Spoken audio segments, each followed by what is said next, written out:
Bismillahirrahmanirrahim. Assalamualaikum warahmatullahi wabarakatuh.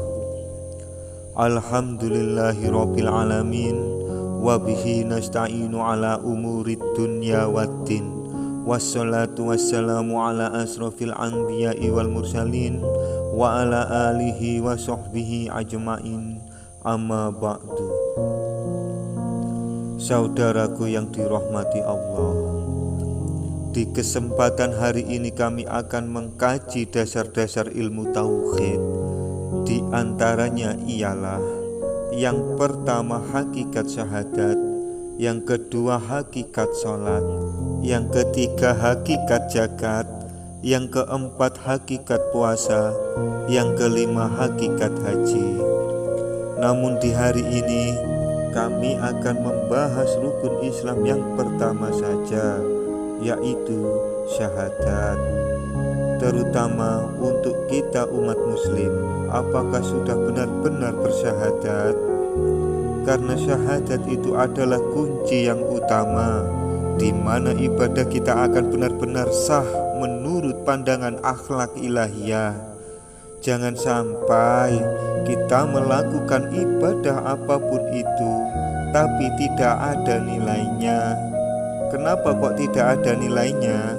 Dikarenakan kita melakukan ibadah berdasarkan dorongan-dorongan hawa nafsu, dan hati kita masih bertendensi ingin dilihat orang lain, ingin dipuji orang lain, ingin diwahkan orang lain, takut akan siksa neraka, menginginkan surga. Gak bahaya tak? Ayo sekarang kita koreksi hati kita, kita benahi syahadat kita.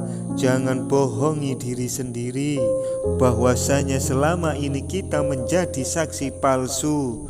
Kita selama ini bersyahadat hanya di lisan saja, bos. Bagaimana mungkin kita bisa melihat Allah di saat kita melakukan sholat, melakukan zakat, melakukan puasa, bahkan melakukan ibadah haji? Dikarenakan melekatnya sifat basyariah kita, sehingga mengaku-ngaku bahwa kita makhluk yang melakukan sholat, bahwa kita makhluk yang melakukan zakat, bahwa kita makhluk yang melakukan puasa dan haji. Kita telah lupa, bos, bahwasanya yang berperan atas segala-galanya adalah Allah Subhanahu wa ta'ala. Dan kita juga telah lupa bahwasanya hakikatnya manusia itu sebenarnya tidak ada. Bagaimana mungkin sesuatu yang tidak ada bisa mengerjakan sesuatu pekerjaan, bahkan melakukan ibadah? Sampai kapan kita mengakui sesuatu yang sebenar-benarnya bukan milik kita? Dan sampai kapan kita mengakui perbuatan yang sebenar-benarnya itu bukanlah perbuatan kita? Sadarlah, bos, bahwa semua yang berperan dan yang memiliki adalah hidup, yaitu Allah. Dalam pandangan akhlak ilahiyah, selama kita masih belum bermusyahadah dengan benar, selama kita masih belum bersyahadat dengan benar, selama itu kita zalim terhadap Allah, kita ingkar terhadap Allah. Sudah waktunya kita belajar ilmu hakikat tauhid, yang dimana kita harus bersungguh-sungguh kembali ke jalan Allah. Nafikan semua yang selain Allah, dan tetapkanlah hidup di dalam dirimu adalah hidupnya Allah. Tetapkan apapun aktivitasmu adalah af'alullah, karena memang sesungguhnya hanyalah Allah lah yang ada. Baik, kita langsung ke hakikat syahadat batin maupun lahir. Bismillahirrahmanirrahim. Asyhadu alla ilaha illallah. Anyekseni sapa ingsun urip setuhune ora ana pangeran kajaba ingsun urip. Jadi, jika diurai menurut hakikat, saya bersaksi sesungguhnya tiada Tuhan selain saya, yaitu sayanya hidup ini loh, bos. Yang dimana kalimat saya ini Ini adalah sayanya hidup, yaitu Allah. Akunya itu akunya Allah, bukan akunya makhluk. Lah wong hakikate makhluk itu Adam, yang artinya tidak ada, bukan Adam Nabi lho nggih.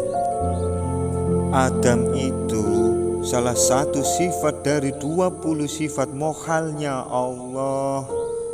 Jadi bukan basyariahnya lagi yang mengaku-ngaku, kan makhluknya sudah tiada. Jadi yang mengakui, yang melihat Allah itu ya Allah sendiri. Persis sekali yang disampaikan Al-Halaj. Al-Halaj berkata, Ana al-haq, akulah kebenaran. Lalu disusul pengikraran Mbah Siti Jenar. Mbah Siti Jenar berkata, Siti Jenar tidak ada, yang ada hanya Allah. Jika menelan mentah-mentah perkataan beliau-beliau tersebut, pandangan atau prasangka kita langsung negatif terhadap beliau-beliau tersebut, tanpa lebih dulu mencari letak kebenarannya, tanpa lebih dulu kita selami, kita pelajari sumber dan arti dari perkataan tersebut. Yang ada ujuk-ujuk komentar, mencela, bahkan mengkafir-kafirkan. Ya terserahlah, namanya juga masih sebagai ahli hijab. Oke, yang berikutnya, Bismillahirrahmanirrahim. Wa ashadu anna Muhammadar Rasulullah, lan anyekseni sopo ingsun Muhammad Thohir setuhuni utusan ingsun urip. Kita urai menurut ilmu hakikat. Yang dimaksud ingsun Muhammad, yaitu Muhammad badan ini atau Thohir ini, bukan Kanjeng Nabi Muhammad bin Abdillah. Beda kalau syahadat menurut syariat. Anda mengucapkan kalimat bersaksi bahwa Nabi Muhammad utusan Allah. Pertanyaannya, kapan jenengan ketemu Nabi Muhammad? Kapan Anda menyaksikan Nabi Muhammad diangkat jadi Rasul? Kalau belum atau tidak pernah bertemu, kok berani jenengan bersaksi? Bukankah saksi itu harus dan sudah pernah bertemu?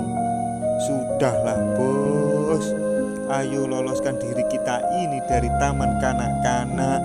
Sangat-sangat tidak pantas di usia kita ini masih berada di pendidikan taman kanak-kanak. Lah wong belum belajar ilmu tasyawuf kok bisa bilang kejeron, terlalu dalam, berat. Iyalah, gak bahaya ta? Bagaimana bisa wusul terhadap Allah kalau cuma itu saja yang kau pelajari? Bagaimana mungkin kita bisa jadi dosen kalau kita masih duduk dan berada di pendidikan taman kanak-kanak? Kalau cuma syariat yang kau andal-andalkan tanpa mau belajar hakikat tauhid menuju ma'rifatullah, sampai riyoyo bedes, sampai kapan naik, kita tidak akan pernah bisa bertemu Allah. Ada dua ilmu dari Allah, yaitu zahirun wal batinun. Ada ilmu lahir dan ada ilmu batin, yakni asyariah wal ma'rifah.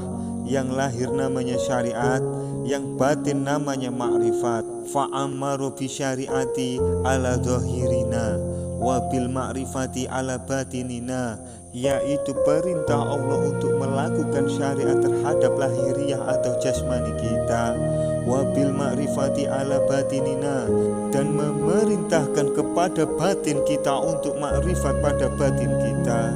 Liyantajah min istima'ihima ilmul hakikoh, supaya lahir dari persatuan syariat dan ma'rifat, yaitu ilmul hakikoh, pengetahuan tentang hakikat. Selanjutnya di Ar-Rahman ayat 19 dan 20, marojal bahraini yaltaqiyan bainahuma barzahul la yadfiyan, yaitu dua laut yang dibiarkan Allah mengalir lalu bertemu. Menurut tafsiran Syekh Abdul Qadir Jailani, dua laut yang bertemu itu syariat dan ma'rifat. Di antara dua itu memang berbeda dan ada batasnya, akan tetapi tidak saling menggoibkan. Dua-duanya sangat penting. Maka Kita jangan duduk hanya di syariat saja, bos. Ayo naik kelas lah, bos. Quran surat Al-Baqarah 208. Ya ayyuhalladzina amanu dkhulu fis-silmi kafah. Wahai orang-orang yang beriman, masuklah kalian ke dalam agama Islam secara sempurna. Jangan tanggung-tanggung, bos. Wis ndang cepet-cepet ngaji tasawuf, bos. Gak usah adus-adusan wis, mumpung si enek ambekane. Nanti lak wis sampean isdet, terus belum ngaji tasawuf, belum suluk, belum wusul, yang ada penyesalan yang teramat panjang, bos. Nggih pun dulur, saya tunggu kabar baiknya saja nggih.